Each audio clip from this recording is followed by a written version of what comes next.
ஓ எல்லா வேத இலக்கிய எல்லா வேத இலக்கியங்கள் கலந்தெடுக்கப்பட்ட அமைப்பமே. வேதங்கள் மிக முக்கியமான ஆன்மீக பாடங்கள் மற்றும் எல்லா தத்துவங்கள் முடிவுகளான ஆபரணங்களை கொண்டவரை. உலக மக்களுக்கு ஆன்மீக பார்வையை கொடுப்பவர் மற்றும் வைஷ்ணவர்களின் உயிர் மூச்சாக விளங்குபவரே. பகவானே, நீர் கலியுகத்தின் இருளை போக்குவதற்கு உதித்த சூரியன். உண்மையில் நீர் எங்களிடம் திரும்பி வந்த கிருஷ்ணர். ஓ பாகவதமே, உங்களுக்கு என் பணிவான வணக்கங்கள். உங்கள் படிப்பவர்கள் உன்னத ஆனந்தத்தை அடைவார்கள். ஏனெனில் உங்களுடைய எழுத்துக்கள் தூய பக்தி கண்டை பொழிகின்றது. நீங்கள் பகவான் கிருஷ்ணரின் அவதாரமாக இருப்பதால் எப்பொழுதும் அனைவரும் உங்களுக்கு தொண்டு புரிய வேண்டும். ஓ ஸ்ரீமத் பாகவதமே, ஓ என்னுடைய ஒரே நண்பரே, உடன் இருப்பவரே, என்னுடைய ஆசிரியரே, என்னுடைய மிகப்பெரிய சூப்பராகவும் இருப்பவரே, என்னுடைய மிக நல்ல பாக்கியம் மற்றும் ஆனந்தமாக இருப்பவரே, என்னுடைய மரியாதை கலந்த வணக்கங்களையும் ஏற்றுக்கொள்ளுங்கள். ஓ ஸ்ரீமத் பாகவதமே, புனிதமற்றவர்களுக்கு வழங்குபவரே, மிகவும் வீழ்ச்சி அடைந்தவர்களை என்னை எப்போதும் கைவிட வேண்டாம். கிருஷ்ணருக்கான தூய பக்தி தொண்டுடன் எப்போதும் என் இதயத்தும் தொண்டையும் தோன்றுவீராக. ஓம் தத் சத். ஹரே கிருஷ்ணா. ஹரே கிருஷ்ண மாதாஜி. தேங்க்யூ மாதாஜி. ஹரே கிருஷ்ண ஹரே மாதாஜி. கிருஷ்ணா. எல்லாருக்கும் பணிவான வணக்கங்கள் மாதாஜி. ஹரே கிருஷ்ணா மாதாஜி, பணிவான வணக்கங்கள். ஹரே கிருஷ்ணா மாதாஜி, பணிவான வணக்கங்கள். ஹரே கிருஷ்ணா மாதாஜி, பிரணாம்ஸ் மாதாஜி எல்லாருக்கும். நாராயணம் நமஸ்கிருத்யம் ஹரே கிருஷ்ணா மாதாஜி. நாராயணம் நமஸ்கிருத்யம் நரம் செய்வ நரோத்தமம் தேவீம் சரஸ்வதீம் வியாசம் ததோ ஜெயம் உதிரயேத். நஷ்டப்பிராயேஷு அபத்ரேஷு நித்யம் பாகவத சேவையா பகவதி உத்தம ஸ்லோகே பக்திர் பவதி நைஷ்டகி மகம் கரோதி வாசாலம் பங்கம் லங்காய தேகிரம் யத் கிருபாதமகம் வந்தே ஸ்ரீகுரும் தீனதாரிணம் பரமானந்தம் மாதவம் ஸ்ரீ சைத்தன்ய ஈஸ்வரம். ஓம் நமோ பகவதே வாசுதேவாய. ஓம் நமோ பகவதே வாசுதேவாய. ஓம் நமோ பகவதே வாசுதேவாய. இஸ் டிவைன் கிரேஸ் பக்தி வேதாந்த சுவாமி ஸ்ரீல பிரபுபாதிக்கு ஜாய். ஹரே கிருஷ்ணா. இன்னைக்கு 4வது காண்டம் 22வது அத்தியாயம் 50வது ஸ்லோகங்களா மாதாஜி? 48 மாதாஜி. ஓகேங்க. 9 ஆமா, 9ல வச்சிருக்கேன். 9ல தான் நான் வச்சிருக்கேன். ஆமா, நானும் அதான் வச்சிருக்கேன். 49வது ஸ்லோகம். வைன்யஸ்து துர்யோ மகதாம் சம்ஸ்தித்யாத்ம சிஷயாக ஆத்மகாமாம் இவாத்மானாம் மேன ஆத்மனே அவஸ்திதஹ. படிக்கிறேங்க மாதாஜி. படிங்க. மொழிபெயர்ப்பு. உயர்ந்த மனிதர்களுக்கு நடுவே மகாராஜா பெரிது நடுநாயகமாக விளங்கினார். காரணம், ஆன்மீக ஞானத்தில் அவர் உறுதியுடன் நிலை பெற்றிருந்ததுவே ஆகும். ஆன்மீக உணர்வில் முழு வெற்றி எய்த பெற்றமையினால் அவர் முழு திருப்தியுடன் இருந்தார். பொருளுரை: பக்தி தொண்டில் உறுதியாக இருப்பவன் உயர்ந்த திருப்தியினை அடைகின்றான். உண்மையில் சுய திருப்தி என்பதே தூய பக்தர்களால் மட்டுமே அடையக்கூடியதாகும். ஏனென்றால் அவர்கள் முழுமுதற் கடவுளுக்கு தொண்டு புரியும் ஆசையினை தவிர வேறு எந்த ஆசையும் கொள்வதில்லை. முழுமுதற் கடவுளுக்கும் வேறு எந்தவித ஆசையும் கிடையாது. அவர் தனக்குள் தானே முழு திருப்தி அடைகின்றனர். அதுபோல முழுமுதற் கடவுளுக்கு தொண்டு செய்யும் ஆசையினை தவிர வேறு எந்த ஆசையும் இல்லாத தூய பக்தனும் பரமபுருஷ பகவானைப் போலவே தானும் சுய திருப்தி அடைகின்றான். சுய திருப்தியும் மன அமைதியும் பெற எல்லோரும் விரும்புகின்றனர். ஆனால் இவையெல்லாம் பகவானின் தூய பக்தனாக ஆவதினாலேயே ஒருவனால் அடைய முடியும். பிருது மன்னர் முந்தைய சுலோகங்களில் தனக்கிருப்பதாக கூறியது விசாலமான அறிவும் சிறந்த பக்தி தொண்டும். இச்லோகத்தில் அவர் மகாத்மாக்களின் சிறந்தவர் என்று சொல்லப்படுவதின் மூலம் ஒப்புக்கொள்ளப்படுகிறது. பகவத்கீதையில் 9.13 மகாத்மாக்களை பற்றி ஸ்ரீ கிருஷ்ணர் இவ்வாறு கூறுகிறார்: மாகாத்மானஸ்து மாம் பார்த்த தைவீம் பிரகிருதிம் ஆஸ்ரிதா பஜந்தி அனன்ய மனசோ ஜாத்வா பூதாதி அவ்யயம். ஓ பிரித்தையின் மைந்தனே, எந்த நிலையிலும் குழப்பமடையாத மகாத்மாக்கள் தெய்வீக இயற்கையின் பாதுகாப்பின் கீழ் இருக்கின்றனர். ஏனென்றால் அவர்கள் மூலமும் முடிவும் இல்லாத முழுமுதற் கடவுள் நானே என்பதை அறிந்தவர்கள். மகாத்மாக்கள் எப்போதும் மாயையின் கோரப்பிடியின் கீழ் இருப்பதில்லை. அவர்கள் ஆன்மீக சக்தியின் பாதுகாவலின் கீழேயே இருக்கின்றனர். இதன் காரணமாகவே உண்மையான மகாத்மா எப்போதும் பகவானின் பக்தி தொண்டிலேயே ஈடுபடுபவராக இருக்கின்றார். பிரது மகாராஜாவும் மகாத்மாவிற்குரிய அறிகுறிகளையெல்லாம் வெளிப்படுத்தியவர். ஆகையினாலேயே அவர் இச்லோகத்தில் துர்யோ மகாதாம், அதாவது மகாத்மாக்களில் சிறந்தவர் என்று அழைக்கப்படுகின்றார். ஹரே கிருஷ்ணா மாதாஜி. நன்றி மாதாஜி. நன்றி மாதாஜி. மொழிபெயர்ப்புல வியாசதேவர் என்ன சொல்றாருன்னா, உயர்ந்த மனிதருக்கு நடுவே மகாராஜா பிரித்து நடுநாயகமாக விளங்குகிறார். காரணம், ஆன்மீக ஞானத்தில் அவர் உறுதியாக நிலை பெற்றிருப்பதனால். சோ ஆன்மீக உணர்வில் முழு வெற்றி எய்த பெற்றமையினால் அவர் முழு திருப்தியுடன் இருந்தார். அப்படின்னா ஆத்ம ராமாச்சமுனையோ நிர்கிரந்தி அபி உருக்கிரமே குருவந்தி அகைதுகம் பக்தி மித்தம் பூதம் குணோ அரி அப்படின்னு. ஏன்னா ஆன்மீகத்துல முழு பக்தி தொண்டில் திருப்தியுற்றவர்களுக்கு வேற எந்த சுவையும் அவங்களுக்கு இனிக்காது. நம்ம எப்படி நாம பகவத்கீதையில படிச்சிருக்கோம், உயர்ந்த சுவையை பெற்ற ஒருவர் தாழ்ந்த சுவையில் என்றும் ஆர்வம் கொள்ளுவதே கிடையாது அப்படின்னு. வசியாமினி வர்தந்தே நிராரஸ்ய தேகினக ரசவர்ஜம் ரசோ அபியச பரம் திருஷ்டுவா நிவர்த்ததே. அந்த உயர்ந்த ரசம் சுவை பக்தியில கிடைச்சவங்களுக்கு வேற எதுலையுமே மனம் போகாது. யமுனாச்சாரியார் எப்படி காரி துப்புகிறார், உடல் உறவை, அந்த ஆண் பெண் இன கவர்ச்சி, அப்படியே அதை நினைச்சாலே, அந்த காமத்தை நினைச்சாலே காரி துப்புறாராமா. சோ அந்த அளவுக்கு அவங்களுக்கு அதுல ஈடுபாடும் கிடையாது. அதுல அதை நினைச்சாலே அருவருப்பா இருக்கும் அவங்களுக்கு. ஏன்னா பகவானுக்கு சேவை செய்வதுதான் நம்மளுடைய ஸ்வரூபம் என்பதை தெரிந்த அவர்கள் தங்களுக்குள்ளேயே இன்பமடைந்தவர்களாக அவங்க எப்பவுமே தெய்வீம் பிரகிருதிம் ஆசிரிதா அப்படின்னா பகவானுடைய பாதுகாப்பில் என்னைக்குமே இருக்கிறாங்க. அதனால மாயா அவங்களை டச் பண்ணவே பண்ணாது. நாமெல்லாம் ஏற்கனவே மாயோட பிடியில, நம்மளாம் ஏன்னா பக்தி பயிற்சி தான் பண்றோம், பக்தி தொண்டு பயிற்சி தான் பண்றோம். நம்ம ஏற்கனவே மாயோட கட்டுண்ட நிலையில இருக்கிறவங்க, அதுவும் பக்தியே இல்லாதவங்க முழுசா மாயோட கண்ட்ரோல் இருக்கிறாங்க. ஏற்கனவே அவங்க மாயோட பிடியில தங்களை தாங்களே. அதனால மாயாக்கு ரிஸ்க் எல்லாம் கிடையாது. உங்களை பிடிச்சி நான் என்னோட வலையில போடுறேங்கிற ரிஸ்கே கிடையாது. ஆனா மாயாவை விட்டு நாம ரெண்டு கட்டானா பிரிஞ்சு வந்திருப்போம் பாருங்க. பக்தி தொண்டிலே இருப்போம், சில சமயம் மாயாட்டே போகலான்னு நாம நினைக்க மாட்டோம். ஆனா மாயா நம்மளோட ரெண்டு கட்டா நிலைமை புரிஞ்சு அவங்க என்ன பண்ணுவாங்க, உனக்கு அனுபவிக்கணுங்கிற ஆசை இருக்குது இல்லையா, அதனால எங்கிட்ட வா கொஞ்சம் செக் பண்ற அப்படின்னு சொல்லி அவங்களுக்கு நம்மள டெஸ்ட் பண்ணிட்டே இருப்பாங்க. சோ நம்மள வைரத்தை அடித்து எப்படி அதை பளிச்சுன்னு பண்றாங்களோ, வைரம் அதை செதுக்கத்தான் என்னாகும், அது மின்னும். சோ அது போல நம்மையும் என்ன பண்றாங்கன்னா மாயா செதுக்கி செதுக்கி செதுக்கி நம்மள தூய பக்தர் ஆக்குறாங்க. சில பேர் எல்லாம் மாயாவை விட்டு வெளியில வர்றதே கிடையாது. அவங்க மாயாக்கு ரிஸ்கே கிடையாது. நான் பிடிச்சி அவங்கள வைக்கணும், அவங்கள டெஸ்ட் பண்ணணும். ஏன்னா அவங்க எப்பவுமே மாயாக்குள்ள இருக்கவே விரும்புறாங்க.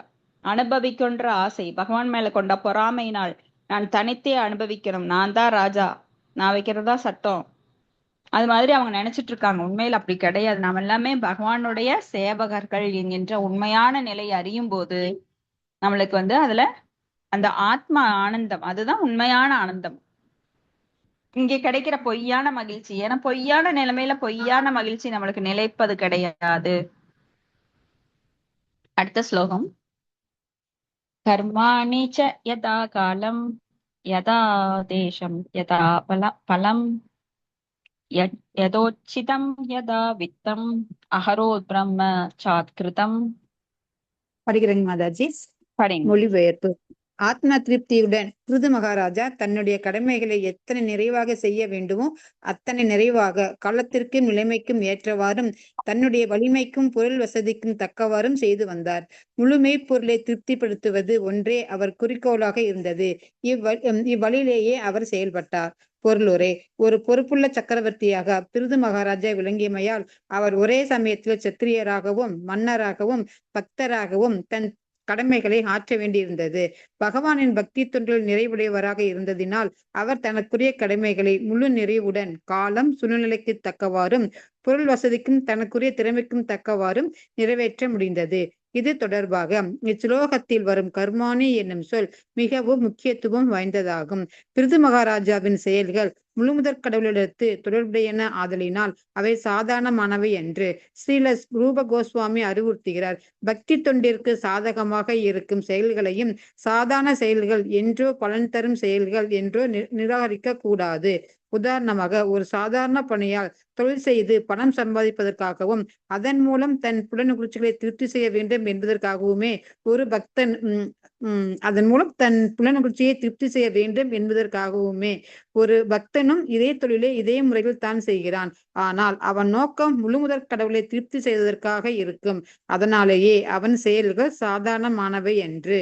பிருது மகாராஜாவின் செயல்கள் எல்லாம் சாதாரணமானவை என்று, அவையெல்லாம் தெய்வீகமானவையும் உன்னதமானவையாகவும் ஆகும். ஏனென்றால் அவரது நோக்கம் பகவானை திருப்திப்படுத்துவது ஆகும். அதாவது அர்ஜுனன் ஒரு வீரனாக கிருஷ்ணரை திருப்தி செய்வதற்காக போரிட்டானே, அது போன்றது பிருது மகாராஜாவின் செயல். பிருது மகாராஜா தனது உயர்ந்த கடமைகளை ஒரு மன்னராக இருந்து கிருஷ்ணன் திருப்திக்காக ஆற்றினார். உண்மையில் அவர் உலகின் சக்கரவர்த்தியாக இருந்து அவர் செய்தவை எல்லாம் ஒரு தூய பக்தனுக்கு சரியாக பொருந்தவையாகும். ஆகையினால்தான் ஒரு வைஷ்ணவ கவிஞர் கூறினார்: வைஷ்ணவரே கிரியா முத்ரா புஜாதா. தூய பக்தரின் செயல்களை யாரால் அறிந்து கொள்ளக்கூடும்? ஒரு தூய பக்தரின் செயல்கள் பார்வைக்கு சாதாரணமாக தோன்றும். ஆனால் அதன் பின்னணியில் ஆழமான முக்கியத்துவம் இருக்கும். அதுதான் பகவானை திருப்திப்படுத்துவது என்பது. ஒரு வைணவரின் செயல்களை புரிந்து கொள்வதற்கே ஒருவன் மேதையாக வேண்டும். மகாராஜா பிருது ஒரு வைணவரை போல் எல்லா பௌதிக செயல்களையும் கடந்த ஒரு பரமஹம்சராக இருந்த போதிலும் அவர் வர்ணாசிரம தர்மத்திற்கு உட்பட்டே செயல்பட்டார். அவர் ஒரு சத்திரியனாக இருந்து உலகினை ஆண்டார். அதே நேரம் முழுமுதற் கடவுளை திருப்திப்படுத்துகின்றதன் மூலம் அவர் அச்செயல்களுக்கெல்லாம் உன்னதமானவராகவும் இருந்தார். அவர் ரகசியமாக தன்னை ஒரு தூய பக்தனாக வைத்துக் கொண்டு புறத்தோற்றத்தில் மிகவும் ஆற்றல் பெற்ற கடமை வாய்ந்த மன்னராக விளங்கினார். அதாவது அவரது எச்செயலும் அவர் சொந்த புலனுணர்ச்சிக்காக செய்யப்பட்டது இல்லை. அவர் செயல்கள் எல்லாம் பகவானின் புலன்களை திருப்தி செய்வதற்கு அமைந்தன. அது அடுத்து வரும் ஸ்லோகத்தில் தெளிவாக விளக்கப்பட்டிருக்கின்றது. ஹரே கிருஷ்ணா மாதாஜி. நன்றி மாதாஜி. ஹரே கிருஷ்ணா. நன்றி மாதாஜி. இப்போ நாம பிருது மகாராஜா எப்படி அந்த 4 குமாரர்களிடம் அறிவுரை கேட்டு அதன்படி அவர்களை நன்றாக உபசரித்து அவர்களுடைய பாத தூளியையும் பாதங்களை கழுவின அந்த நீரையும் கங்கை நீராக அருந்தி கொண்டு அவர் மேல தெளிச்சுக்கிட்டார். பாதத்தூளி இழுத்து பூசிக்கிட்டார். அவங்களோட உச்சிஷ்டத்தை பிரசாதமாக நினைத்து அதை சாப்பிடுறார். இப்படி அவர் தூய வைஷ்ணவராகவும் இருக்கிறார், ஒரு ராஜாவாகவும் இருக்கிறார், ராஜ ரிஷி ராஜாவாகவும் இருக்கிறார், ரிஷியா இருக்கிறார். ஏன்னா அந்த காலத்துல ராஜாக்கள் எல்லாம் வேதங்களை அறிந்தவங்களா இருப்பாங்க. பகவானே என்ன சொல்றார்? நான் ராஜாக்கள் இவம் விவஸ்பத்திய யோகம் புரோக்தவானகம் அவ்வியம் விவஸ்வான் மனவே பாகர் அப்படின்னு ராஜாக்கள் வழியாகத்தான் இந்த ரகசியத்தை முதல்ல இந்த உலகுக்கு பறைசாற்றுகிறார். அவருடைய சட்டங்களை எல்லாம், இந்த வேதங்களை எல்லாம் அவங்க மூலமா தான் கொண்டு வர்றார். அப்ப ராஜாக்கள் தாங்கள் பெரிய சக்கரவர்த்திகளாக கொடுங்கோல் ஆட்சியாளர்களாக இல்லாமல் மக்களுக்கு பணி செய்வதே தங்கள் கடமை. அது எப்படின்னா, மக்களுக்கு பணி செய்யறதுன்னா முக்கியமான பணி என்னன்னா பிராமணர்களையும் பசுக்களையும் பராமரித்து மக்களுக்கு உயர் வழி காட்டுவது, ஆன்மீகத்தில் உயர் வழி காட்டுவது. அதுதான் ராஜாவோட முக்கிய கடமையா இருந்தது. இன்னைக்கு என்ன கடமை? மது மாது சூது மாமிசம் இதையெல்லாம் அறிமுகப்படுத்துறதுதான் ஆளுநர்களோட கடமையா இருக்குது. இப்ப ராஜாக்கள் இல்லை. ஆனா ராஜாக்கள் பொசிஷன்ல உக்காந்துட்டு எல்லாமே அவங்க கண்ட்ரோல்ல இருக்கிறதா நினைச்சுக்கிட்டு ஆட்டம் போட்டுட்டு இருக்காங்க. ஆனா மக்களுக்கு பணி செய்யறதுங்கிறது அது ஒரு உயர்ந்த நிலை. அங்க போனா அவங்க ரொம்ப பணிவா இருக்கணும். ஆனா இங்க இருக்கிறவங்க பணிவே கிடையாது. நான் ஓட்டு போடுறப்ப மட்டும்தான் வீட்டுக்கு வருவாங்க. மத்த நாள் இந்த ஏரியா பக்கமே காணாம போயிருப்பாங்க. ஆளே எங்கடான்னு தேடுற அளவுக்கு. ஃபாரின்ல இருக்கிறாரா இல்ல லோக்கல்ல இருக்கிறாரா அது கூட மக்களுக்கு தெரியாது. அப்ப எப்பயாவது 5 வருடத்துக்கு ஒரு முறை தேர்தல் வரும்போது முன்னாடி வந்து நிப்பாங்க. தெரு தெருவா, சந்து சந்தா, குட்டி குட்டி சந்தெல்லாம் போவாங்க. அதுக்கு முன்னாடி மெயின் ரோட்லயே எல்லாம் பிளாக் பண்ணிட்டு போவாங்க. அவங்க கார் மட்டும்தான் போகணும், வேற கார் எல்லாம் இடையில வரக்கூடாது. சவுண்டா ஹாரன் கொடுத்துக்கிட்டு டிராபிக் போலீஸ் எல்லாம் நிறைய நின்று மக்களுக்கெல்லாம், பொதுமக்களுக்கு தொந்தரவு தர மாதிரி. அந்த காலத்தில் ராஜாக்கள் அப்படி இல்லை, பொதுமக்களுக்குடன் சமமாக பழகினார். பிருத்து மகாராஜா அந்த மாதிரிதான் இருந்தார். ஒரு உயர்ந்த வைஷ்ணவரா இருந்தார். அவர் வந்து மக்களுக்கு சேவை செய்வது தன் கடமை என என்றெண்ணி மக்களுக்கு நல்ல ஆன்மீக அறிவை புகட்டினார். அவங்க வந்து எப்படி பகவான் தன்னில் திருப்தியுற்றவரோ ஆத்மராமாவோ அது மாதிரி அவங்களும் இருந்தாங்க. தன்னில் திருப்தியுற்றவர்களாக இருந்தாங்க. ஏன்னா பகவானுடைய குணங்கள் பகவானுடைய பக்தனுக்கு முழுமையாக இருக்கும். அவனோட அளவால் வேறு, பகவான் பெரியவற்றுள் பெரியவர். அதனால அவருக்கு எவ்வளவு முழுமையா இருக்கோ அந்த அளவு இவன் சிறியவற்றுள் சிறியவனாக இருந்தாலும் அந்த அளவு அவனுக்கு பக்தனுக்கு முழுமையா இருக்கும். நான் சோச்சதி நான் காஞ்சதி, எதை பற்றும் கவலைப்படுவதில்லை, ஏங்குவதும் கிடையாது, புலம்பலும் கிடையாது அந்த பக்தர்களுக்கு, தூய பக்தர்களுக்கு. அப்ப இதுல இன்னொரு ஒற்றுமை என்னன்னா, ஒரு பகவானையோ பக்தனையோ புரிந்து கொள்வது மிகவும் அரிது. ஏன்னா வெளிப்புற செயல்கள் பார்த்தா நம்மளுக்கு சாதாரண செயல்கள் மாதிரி தான் தெரியும். எப்படி பகவானை புரிந்து கொள்ள முடியாதோ, அவர் எப்ப வர்றார் எப்ப போறார், அவர் எந்த நேரத்துல எந்த அவதாரம் எடுக்கிறார் யாராலையும் புரிஞ்சுக்க முடியாது. முயந்தி எத் சூரையக, பாகவத்துல முதல் ஸ்லோகத்திலேயே சொல்றாங்க, தேவர்களும் முனிவர்களும் பெரிய சாதுக்களும் கூட பகவானை பற்றி அறிந்து கொள்ள முடிவதில்லை. எப்படி அந்த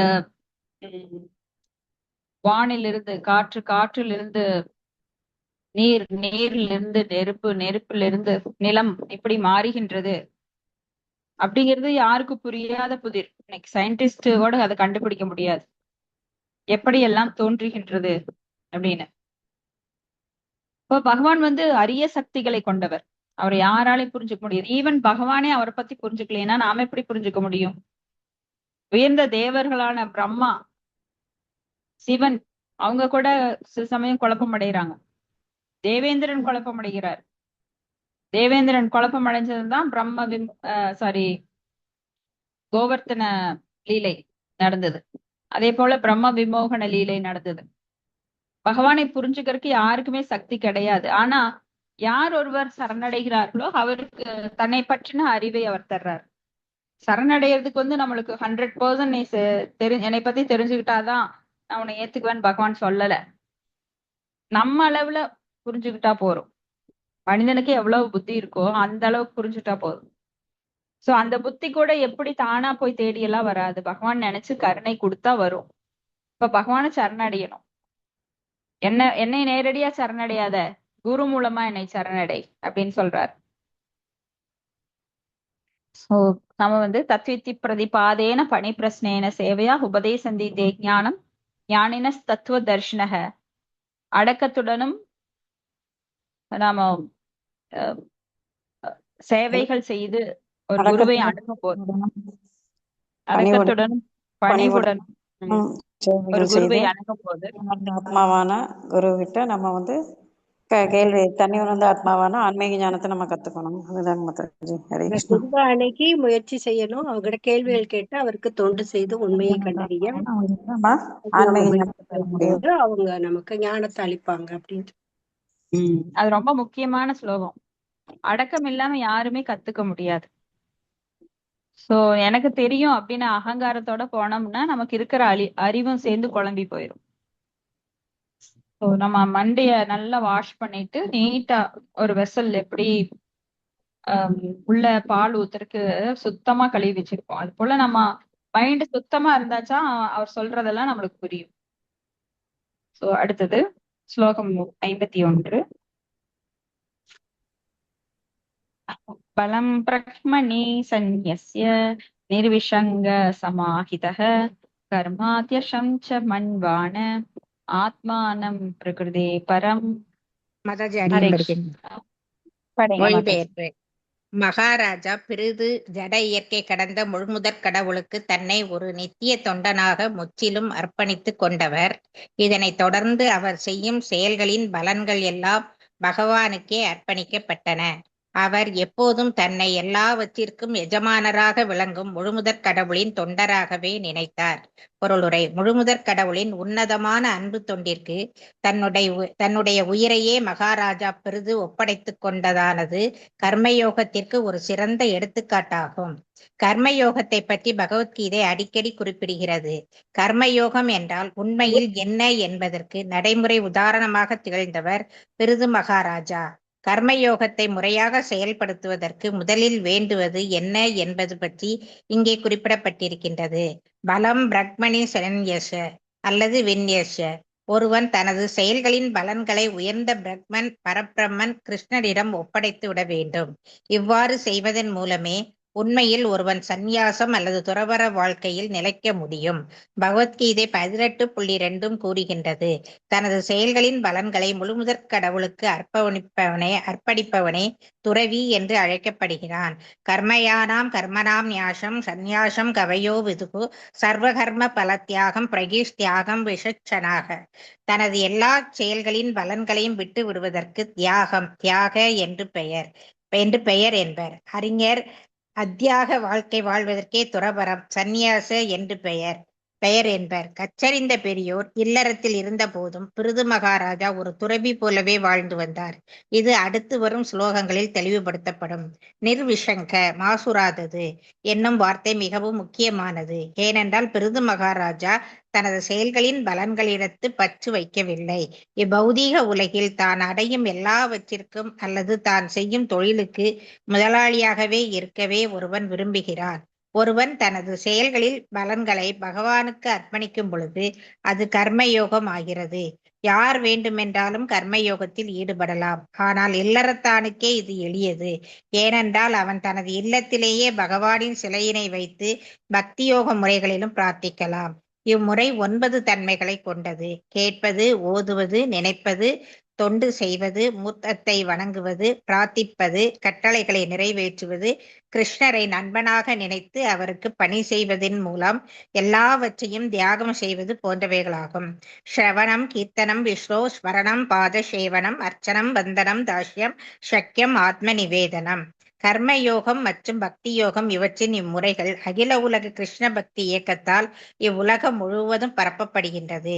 இவ்வியக்கத்தின் உறுப்பினர்களை பின்பற்றுவதன் மூலம் யார் வேண்டுமென்றாலும் இம்முறைகளை கற்றுக்கொள்ளலாம். ஒருவனது இல்லத்திலோ அல்லது கோயிலிலோ இருக்கும் மூர்த்தியே எல்லாவற்றிற்கும் எஜமானர் என்றும் அம்மூர்த்தியின் நித்திய வேலைக்காரர்கள் நாம் என்றும் எல்லோரும் கருதுகின்றனர்.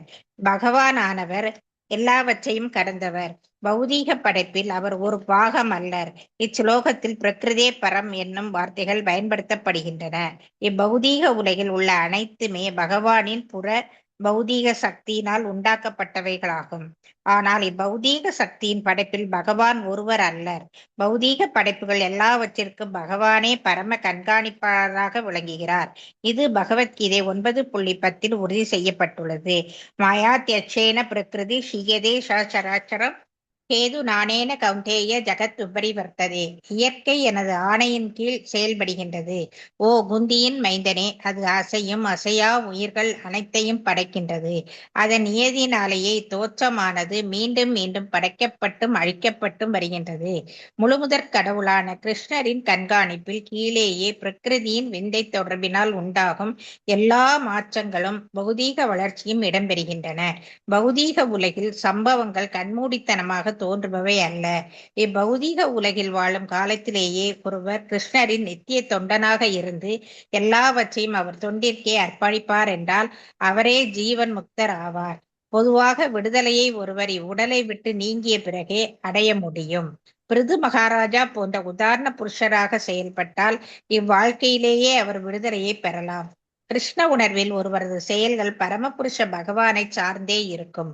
உண்மையில் எல்லா செயல்களின் பலன்களும் ஒருவனது கைத்திறனை சார்ந்து இல்லை, மாறாக பரமபுருஷ பகவானை சார்ந்தே இருக்கின்றன. இதுதான் பலம் பிரக்மானி சந்நியஸ் என்பதன் முக்கியத்துவம் ஆகும். பகவானின் பணிக்காக அர்ப்பணிக்கப்பட்ட ஒரு ஆத்மாவானது தன்னை ஒரு எஜமானராகவோ அல்லது கண்காணிப்பாளராகவோ கருதுதல் கூடாது. முழு ஈடுபாடுள்ள பக்தன் தனது கடமையை பக்தி தொண்டின் ஒழுங்குமுறை விதிகளுக்கு ஏற்ப செய்தல் வேண்டும். பகவானின் எண்ணத்தை முற்றிலும் சார்ந்தே அவனது செயல்களின் பலன்கள் இருக்கின்றன. Hare Krishna. Thank you Mataji. Thank you Mataji. So Prithu Maharaja இங்க வந்து எப்படி கர்மயோகத்தை செயல்படுத்துகிறார்.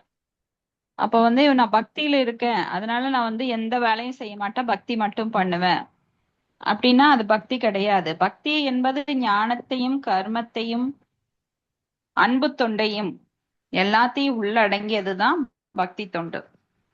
நீங்க தனிப்பட்ட முறையில கர்ம யோகத்தினாலோ ஞான யோகத்தினாலோ இல்ல தியான யோகத்தினாலோ அது வந்து 100% பர்ஃபெக்ஷன் ஆகாது. பக்தி யோகம்னா எல்லாமே கலந்துருக்கு. எப்படின்னா உங்களுக்கு செயல்களை அர்ப்பணிப்பதன் மூலமாக அது கர்ம யோகம். கிருஷ்ண உணர்வில் செயல், அதுதான் நம்ம படிச்சுட்டு இருக்கிறோம் 5வது அத்தியாயம். கர்ம யோகம் கிருஷ்ண உணர்வில் செயல் அப்படின்னு பகவத்கீதையில இப்ப நம்ம படிச்சுட்டு இருக்கோம் இல்லைங்களா. எப்படி நாம் செய்யும் செயலை பகவானுக்கு அர்ப்பணிப்பது, இதுதான் ஒரு கலை. அந்த கலை அதுதான் பக்தி தொண்டுக்கு நம்ம இட்டு செல்கிறது. செயல் புரியாமல் ஒரு நாள் இருக்க முடியாது. பிறந்ததுல இருந்து இறக்குற வரைக்கும் நம்ம மூளையாவது செயல்படும். நீங்க பிரெயின் வந்து மூளைச்சாவுன்னு சொல்லுவாங்க. ரொம்ப நாள் ஹாஸ்பிட்டல்ல அட்மிட் பண்ணிருப்பாங்க, ஹாஸ்பிட்டலைஸ்ட். அவருக்கு வந்து மூளை ஒர்க் ஆகாது, சாரி கை கால்கள் ஒர்க் ஆகாது, ஆனா மூளை செயல்படும். அது செயல்பட்டு கொண்டே இருக்கும். அதனால நம்ம உறுப்புகள் அப்படிங்கிறது செயல்படாமல் இருக்காது. பிறந்த குழந்தையிலிருந்து இறக்குற வரைக்கும் செயலின்றி இருக்காது. ஏதாவது ஒரு உறுப்பாவது செயல்பட்டு கொண்டு இருக்கும். சும்மா இருன்னு சொன்னா அதுக்குத்தான் நம்மளுக்கு வந்து ரொம்ப கஷ்டமா இருக்கும். சும்மாவே இருக்க முடியாது. நட்டமே ஆனாலும் நான் விவசாயம் பண்ணுவேன், எனக்கு விவசாயம் பண்ணங்காட்டிக்கு தான் நம்மளாம் சாப்பிட்டுட்டு இருக்கிறோம்.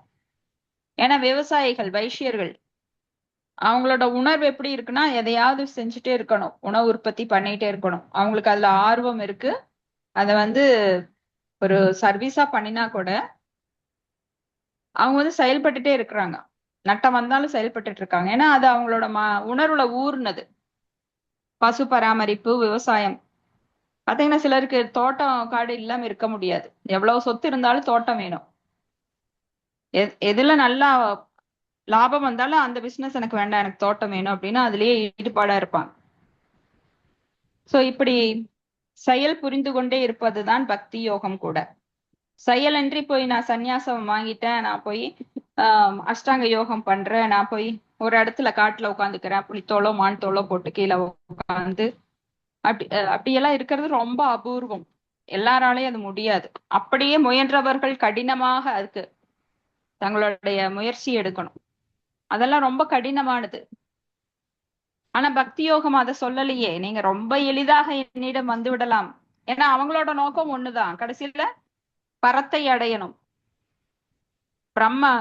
அந்த பிரம்மனை அடைதல் கூட ரொம்ப கஷ்டம்தான். ஏன்னா அதுக்கு கீழ்நிலையாக இருந்தாலும் அதுக்கு ரொம்ப கஷ்டப்படணும். ஆனா நம்ம மேல்நிலை போறக்கே ரொம்ப கஷ்டம் இல்லாம போறோம். ரெண்டுக்கும் வித்தியாசம் இருக்கு பாருங்க. ரெண்டுக்கும் ஆப்போசிட். அதை அடைவது கடினம், ஆனா உங்களுக்கு அது உயர்ந்த நிலை கிடையாது. உயர்ந்த நிலையை விட கொஞ்சம் தாழ்ந்த நிலை தான். பிரம்மன் அப்படிங்கிறது பகவானோட அம்சமாக இருந்தாலும் பகவானே கிடையாது. எப்படி சூரிய கதிர்கள் அதனுடைய அம்சமாக இருந்தாலும் சூரியன் வேற. சூரியன் அதை விட உயர்ந்தது. சூரியனும் அதனோட சக்தியும் ஒன்றாகாது. அது போல பகவானுடைய சக்தி தான் பிரம்மமாக இருந்தாலும் அதுல வந்து கடல்ல ஒரு சொட்டு ஆனந்தம் தான் கிடைக்கும் அந்த அருவவாதிகளுக்கு. கடல் போல ஆனந்தம் பக்தர்களுக்கு கிடைக்கும்னா ரெண்டுக்கு எங்க வீடு வைக்க முடியும்? என்னையே வைக்க முடியாது. சோ அந்த மாதிரி இவர் கர்ம யோகம் பண்ணி அதை பகவானுக்கு அர்ப்பணித்தார். நான் செய்யறேங்கிற ஒரு அரசனாக இருந்தாலும், நாமெல்லாம் குட்டி குட்டி ஆத்மாக்கள், நாமெல்லாம் குட்டி குட்டி ஒரு வீடு வச்சிருப்போம், ஏதாவது ஒரு சொந்த வீடு வச்சிருப்போம், இல்ல சொந்த தொழில் செய்வோம். நான் இல்லைன்னா இந்த வீட்டுல யாரும் இருக்க முடியாது. எப்படி ஒரு பொய் அகங்காரம் நம்ம கிட்ட இருந்து வெளிப்படும் பாருங்க. நான் மட்டும் இந்த வீட்டுல இல்லைன்னா எல்லாம் கஷ்டப்படுவீங்க. நிறைய பேர் இது சொல்லியிருக்கிறோம், செஞ்சிருக்கிறோம். ஆனா இந்த உலகத்துல எல்லாம் தன்னால நடக்கும். நான் ஏன் செய்யறேன்னா நான் பகவானால் ஆட்டுவிக்கப்படும் ஒரு பொம்மலாட்ட கருவி மாதிரி. நான் செய்யல. அகங்கார விமூடாத்மா கர்த்தாக மிதி மன்யதே. ஏன்னா நமக்குள்ள இருக்கிற அந்த பொய் அகங்காரம் அந்த எண்ணத்தை உண்டாக்குகிறது. சோ இங்க பகவானின் சிலையை வைத்து பக்தி யோக முறையில் நாம பிரார்த்திக்கலாம். அது இல்லறத்தாருக்கு ரொம்ப எளிது அந்த கர்மயோக முறை. அப்போ இதுல 9 முறைகள் பிரகலாத் மகாராஜா நம்மளுக்கு சொல்லியிருக்கார். ஸ்ரவணம், கீர்த்தனம், விஷ்ணு ஸ்மரணம், பாத சேவனம், அர்ச்சனம், வந்தனம், தாசியம், சக்கியம், ஆத்ம நிவேதனம் அப்படின்னுட்டு. அப்போ இது நமக்கு சொல்லப்பட்டிருக்கு 9 பக்தி யோக முறைகள். இப்ப கர்மயோகம் மற்றும் பக்தி யோகம் இவற்றின் இம்முறைகள் அகில உலக கிருஷ்ண பக்தி இயக்கத்தால் உலகம் முழுவதும் பரப்பப்படுகிறது. வேற யாரும் இவ்வளவு டீப்பாலாம் சொல்லி தர மாட்டாங்க. எந்த கோயிலுக்கு போனீங்கனாலும் எந்த சம்பிரதாயத்திலும் நிறைய ஸ்லோகங்கள் கத்துக்கலாம். நிறைய ஆச்சாரியர்கள் எப்படி நடந்துகிட்டாங்க அப்படிங்கறதெல்லாம் நீங்க தெரிஞ்சுக்கலாம். ஆனா இவ்வளவு இன்டெப்தா தத்துவங்களை அறிந்து கொள்ள சில பிரபுபாதர் நம்மளுக்கு பெரிய வாய்ப்பு கொடுத்திருக்காரு. அந்த காலத்துல பிராமணர்கள் மட்டுமே தெரிஞ்சுக்க கூடிய இந்த தத்துவங்களை பக்தி யோகத்தோட கலந்தே கொடுத்திருக்காரு நம்மளுக்கு. ஏன்னா அது தனியா படிச்சா ஞானம் மட்டும் வரும்.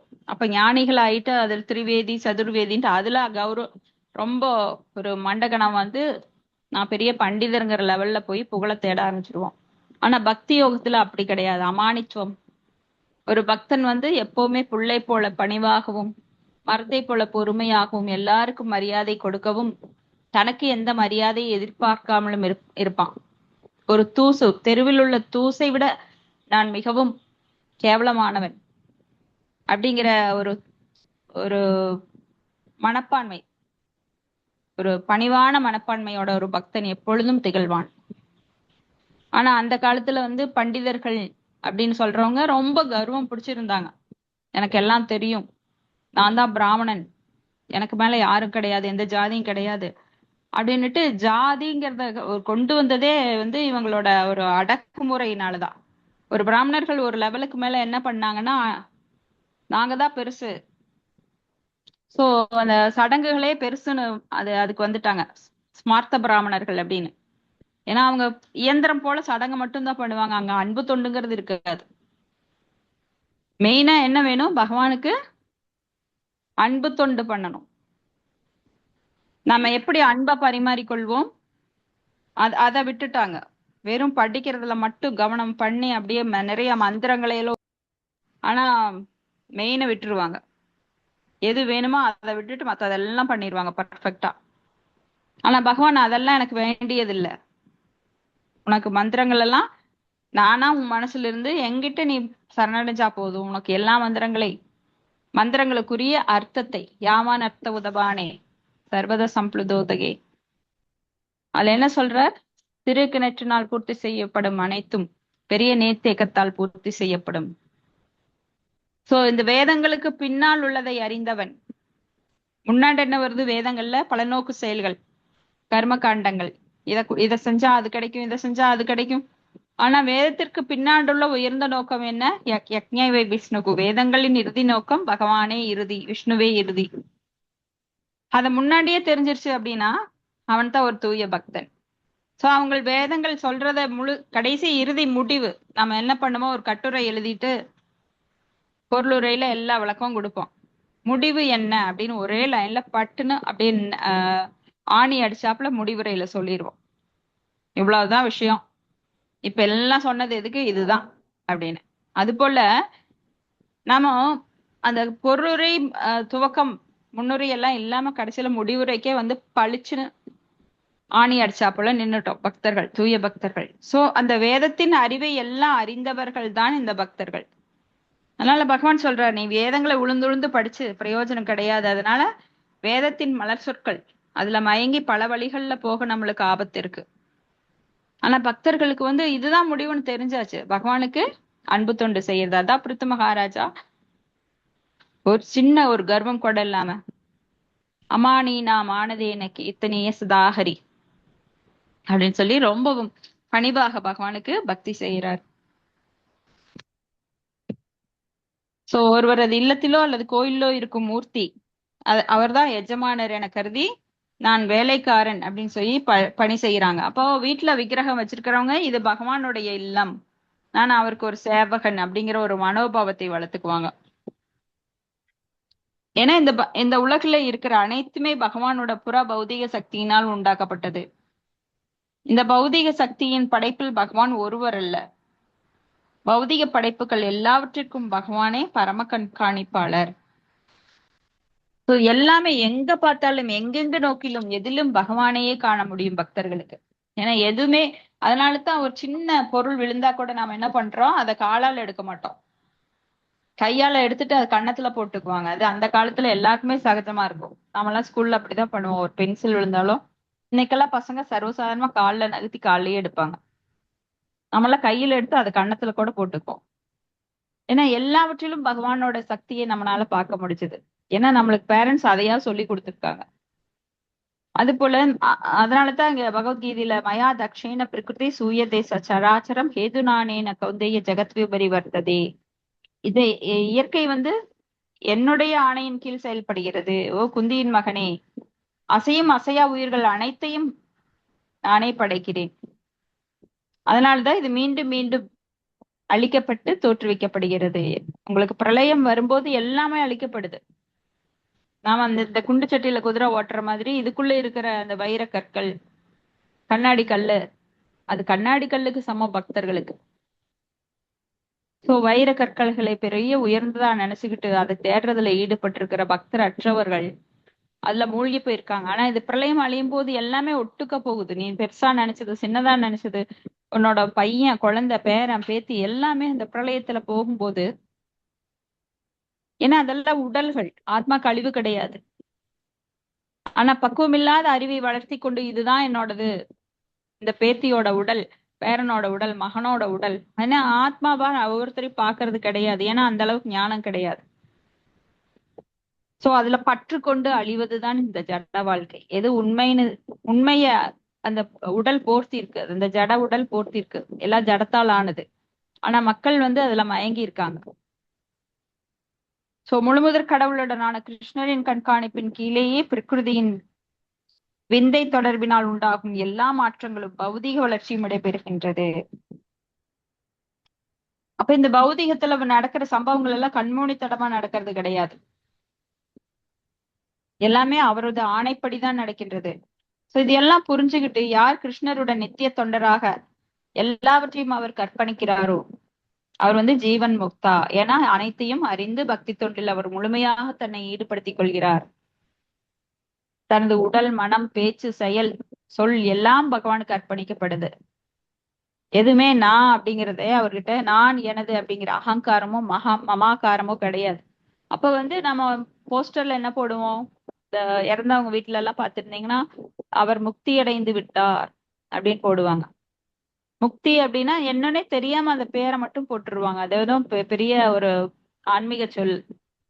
உண்மையில அப்படியெல்லாம் முக்தி கிடைக்குமானா கிடைக்காது, அவர் ஆன்மீகத்துல ஈடுபடவில்லை என்றால். ஆனா செத்தாதான் முக்தி கிடைக்குமா? உடல் இருக்கும்போதே கிடைக்கும். எப்பொழுது நாம் முழுமையாக பகவானுக்கு தொண்டாற்றும் போது, ஆத்ம நிலையில தன்னை உணர்ந்த ஆத்மா, அந்த செல்ஃப் ரியலைஸ்டு சோல் மட்டும் இல்ல, தனது செயல்கள் எல்லாத்தையும் பகவானுக்கு அர்ப்பணிக்கும் போது அவன் ஜீவன் முக்தா. உடம்பே இருந்தால் அவருக்கு உடம்பை பத்தி கவலை கிடையாது. உடம்பை பராமரிக்கணும், இந்த உடம்புக்குரிய உறவினர்கள், இது என்னோட மகன், இது என்னோட பேத்தி அப்படின்னு எல்லாம் பாக்குறவங்களுக்கு முக்தி கிடைக்காது. எல்லாமே உயிர்வாளிகள்,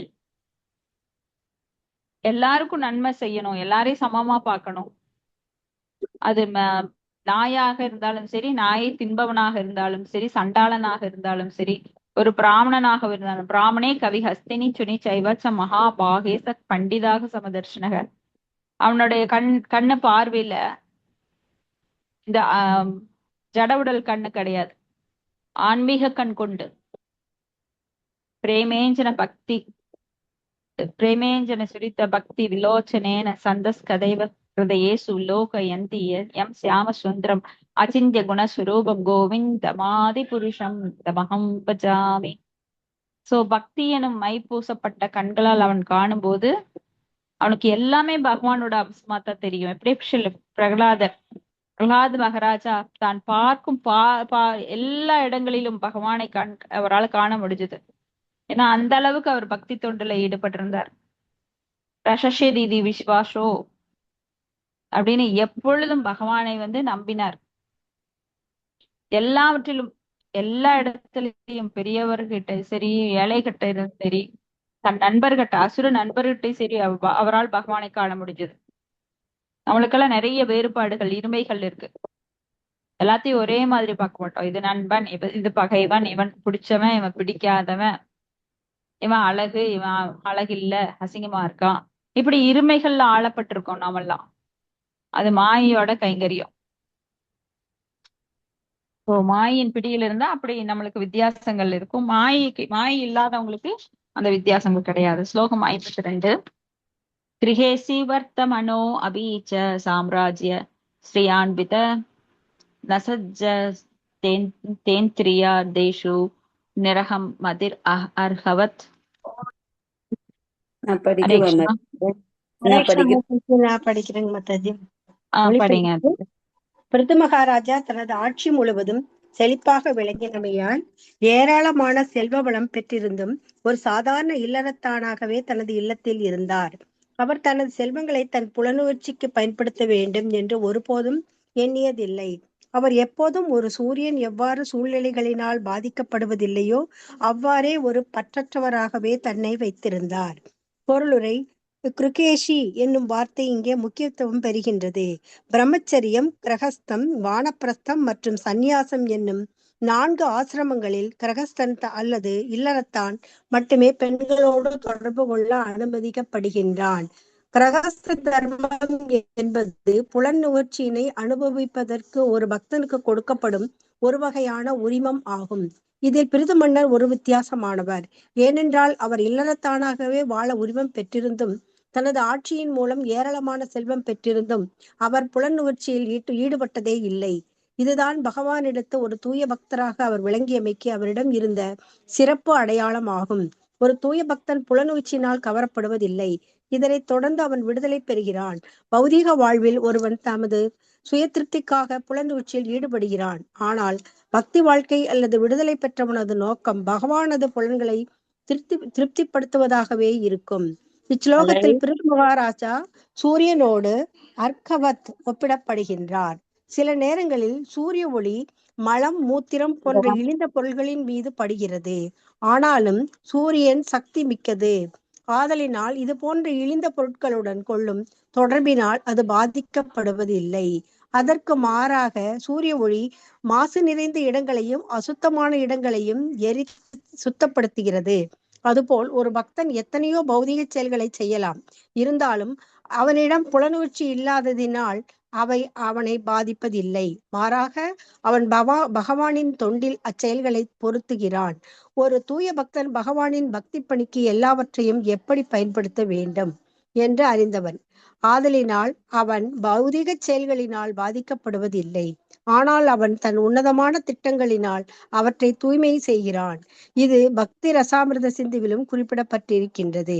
சர்வோபாதி வினிர்முக்தம் தத் பரத்வேன நிர்மலம்.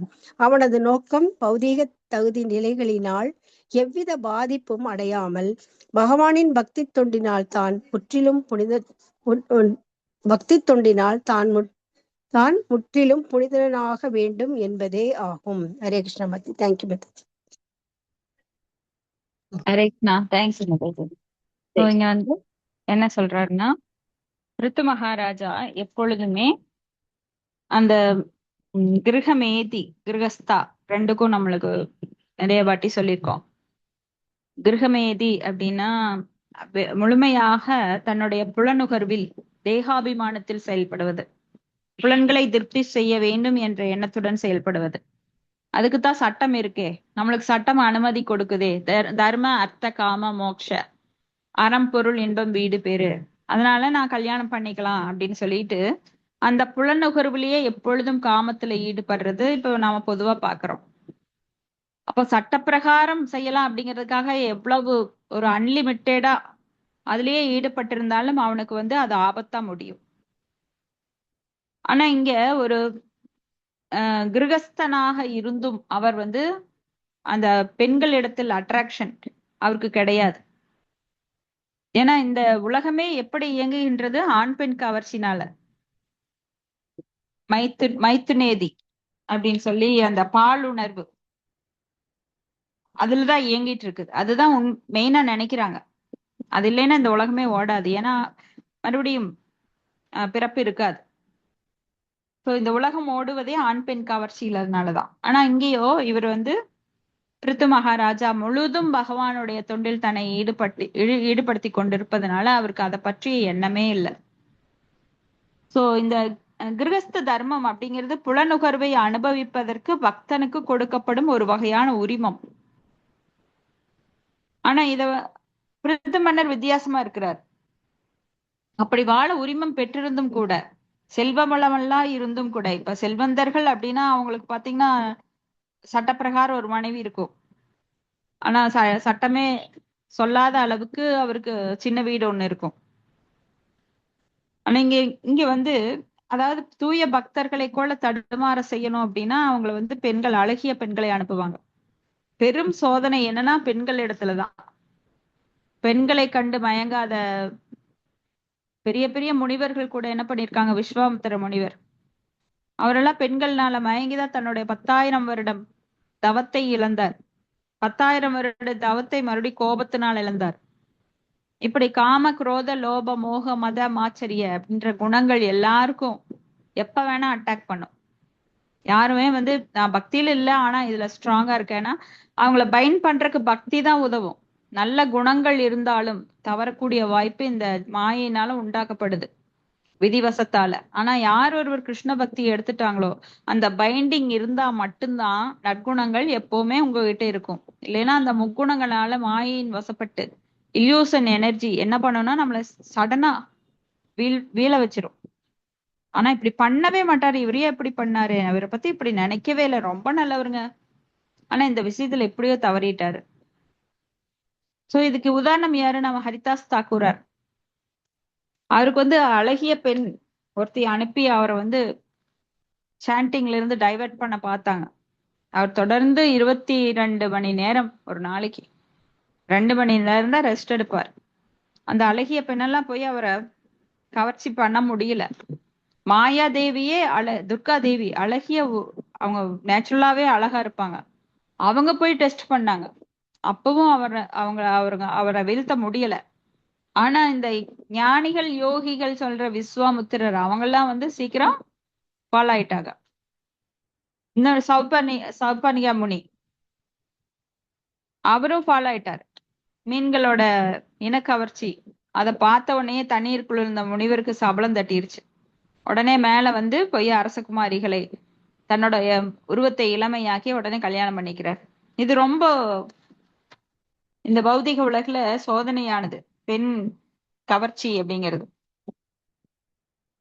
சோ பௌதிக வாழ்வில் ஒருவன் தனது சுய திருப்திக்காக புலனுகர்வில் ஈடுபடுகிறான். ஆனால் இங்க விடுதலை பெற்றவனது நோக்கம் பகவானது புலன்களை திருப்திப்படுத்துறது. எப்பவுமே பகவானை திருப்திப்படுத்துறது தான் பக்தர்களுடைய நோக்கம். இப்ப நாம பாகவதம் படிக்கிறோம், பகவான் மிக திருப்தியுடுகிறார். நம்ம எல்லார்கிட்டையும் அவர் என்னவா இருக்கார்? பரமாத்மாவா இருக்கிறார். அதனாலதான் நம்மளால ஆனந்தமா இருக்க முடியுது. பாகவதம் படிக்கும்போது ஒரு ஆனந்தம் உங்களுக்கு ஏன் கிடைக்குது? பிகாஸ் உங்களுக்குள்ள இருக்கிற பரமாத்மா அங்க திருப்தியுடுகிறார். சோ பக்கத்துல இருக்கிற ஆத்மா சைமல்டேனியஸ்லி அதுவும் அந்த ஆனந்தம் பக்கத்துல இருக்கிறதுனால எப்படி வைரல் ஃபீவர் தொத்துது, அது போல பகவான் முழுசா நம்ம கிட்ட பெரும் பார்ட் அவர் தான். சேத்ரக்ஞ, நம்மை அறிந்தவர்களில் முதன்மையானவர். உடலுக்குள்ள 2 பேரு. நான் என் உடலை பத்தியே தெரிவேன், பரமாத்மா என் உடலும் தெரியும், பல உடல்களும் அவருக்கு தெரியும். அவரை திருப்தி அடைக்கும் போது நானும் ஆட்டோமேட்டிக்கா திருப்தி அடைகிறேன். ஏன்னா அவரோட பார்ட் அண்ட் பார்சல் நான். அவர் முழுமையானவர், நான் என்னில் முழுமையாக இருந்தாலும் பகவானுடைய சொந்த உறுப்புங்கிறதுனால அவர் திருப்தி, ஒரு உடல் திருப்தி அடையும் போது அதனுடைய பார்ட், நமக்கு இருக்கிற கை கால் எல்லாம் தானா திருப்தி அடையுது. நீங்க அதை கையை மட்டும் உடல்னு சொல்லுவீங்களா? அப்ப தனிப்பட்ட நான் பகவான் ஆக முடியாது. நான் பகவானோட ஒரு சின்ன பார்ட். அப்ப தனிப்பட்ட சின்ன பாட்டு. ஆனா நான் என்னை சேவகன் என சொல்லிக் கொள்ளலாம். ஏன்னா இந்த உறுப்புகள் எல்லாம் உடலுக்கு சேவை செய்வது போல நான் பகவானுக்கு சேவை செய்ய கடமைப்பட்டுள்ளேன். அதுதான் உண்மை. உண்மையை அதனால மறைக்க முடியாது. அப்போ ஒரு சூரியனோட ஒளி எப்படி அசுத்தமான மூத்திரத்தையும் கழிவுகளையும் சுத்தம் பண்ணுது, இழிந்த பொருட்கள் மீது பட்டாலும் அது சுத்தமடையுது. ஆனால் சூரிய கதிர்கள் அதனால் இழிவுபடுவதில்லை, அது பாதிக்கப்படுறதில்லை. சூரிய ஒளி மாசு நிறைந்த இடங்களையும் அசுத்த இடங்களையும் எரித்து சுத்தப்படுத்துகிறது. அது போல ஒரு பக்தன் எத்தனையோ பௌதிக செயல் செய்தாலும் அவனிடம் புலனுகர்ச்சி இல்லாததுனால அதனால் அவன் பாதிக்கப்படுறது கிடையாது. மாறாக பகவான் தொண்டில் அச்செயல்களை பொருத்துகிறான். சர்வோபாதி வினிர்முக்தம் தத்பரத்வேன சேவனம் தத்பரத்வேன நிர்மலம் ரிஷிகேச சேவனம் பக்தி உச்சியதே. ஒருவன் எல்லா பௌதிக அந்தஸ்துகளிலிருந்தும் விடுபட்டு எல்லா பௌதிக மாசுக்களிலிருந்தும் தூய்மை அடைய வேண்டும். இவ்வாறு தனது உண்மையான தூய நிலைக்கு வந்து அந்நிலையில் புலன்களுக்கு உரிமையாளரின் சேவையில் தன் புலன்களை அவன் ஈடுபடுத்த வேண்டும். இதுதான் பக்தி தொண்டு. இது பக்தி ரசாமிரத சிந்துல சொல்லப்பட்டிருக்கு. அவனது நோக்கம் பௌதீக தகுதி நிலைகளினால் எவ்வித பாதிப்பும் அடையாமல் பகவானின் பக்தி தொண்டினால் மட்டும் அவன் புனிதனாக வேண்டும் அப்படிங்கிறது தான் இங்க சொல்லப்பட்டிருக்கு. இப்ப முதல்ல பௌதிக மாசுக்கள்ல இருந்து தூய்மை அடையணும். அப்ப தூய நிலைக்கு வந்த பின்னாடி அந்த புலன்களுக்கு உரிமையாளரின் சேவையில் தன் புலன்களை ஈடுபடுத்தணும். தூய்மைப்படுத்துறது முதல் ப்ராசஸ். நீங்க ஏதாவது ஒரு பொருளை பாட்டில்ல போடணும்னா என்ன பண்ணுவீங்க? உடனே டப்புன்னு போட்டுருவீங்களா? அந்த பாட்டில் நீட்டா இருக்கான்னு உள்ள பாப்பீங்க இல்லையா? அது போல பக்தி தொண்டுங்கிறது மிக உயர்ந்த நிலை. அப்ப அது நமக்கு வரணும் அப்படின்னா முதல்ல நாம தூய்மை அடையணும். தூய்மை அடையணும்னா மகா மந்திரத்தை திரும்ப திரும்ப நாம ஜபிக்கணும். அதுதான் தூய்மைப்படுத்திருக்கிற ஒரே ப்ராசஸ். அதை தவிர வேற வழி இல்லை, வேற வழி இல்லை, வேற வழி இல்லை அப்படின்னு பிரம்ம நார்த்திய புராணம் நம்மளுக்கு சொல்லியிருக்கு. ஹரே நாம ஹரே நாம ஹரே நாம இவ கேவலம் கலவு நாஸ்தேவ கதிரன்யதா. இதோட முடிச்சுக்கலாம். உங்களுக்கு ஏதாவது சந்தேகம் அல்லது கேள்விகள் இருந்தா கேட்கலாம். ஹரே கிருஷ்ணா.